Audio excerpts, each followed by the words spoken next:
সালামু আলাইকুম।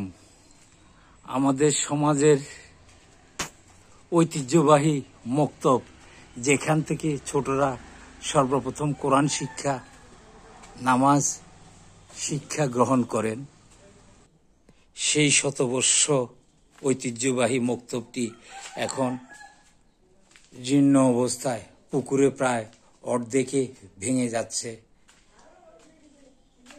পড়ে যাচ্ছে। এই পুকুরের মধ্যে প্রায় 14 ফিট জায়গা, যে কোনো মুহূর্তে ভেঙে পড়তে পারে। এটা বেশিরভাগ সময় পরিচালনা করেছেন আমাদের বাবা, চাচা, বয়োজ্যেষ্ঠদের পড়িয়েছেন মৌলভী আমির হোসেন মাওলানা। আমার জ্যাঠা, আমরা নিজেরাও পড়েছিলাম, আরবি শিক্ষা নিয়েছি এখান থেকে।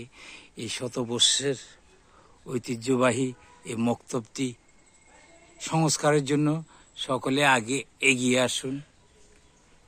যদিও ছোট ভাই রেজাউল সে একটা উদ্যোগ নিয়েছে এটা করার, অন্যরা সবাই তার সাথে হাত মিলিয়ে কাজ করার জন্য এগিয়ে আসুন। সে তার পরিকল্পনা মতো কাজ করার জন্য সবাই তারে সহযোগিতা করুন। আমরা সবাই তার উত্তর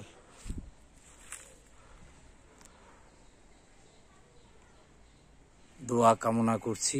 আল্লাহ যেন এই মহতি কাজটি উদ্যোক্তা হওয়ার জন্য তার সার্বক্ষণিক সহায়তায় হয়। আমরা তার সাহায্য কামনা করছি এবং সমাজের সকল বিত্তবানদের প্রতিও সাহায্যের আবেদন করছি।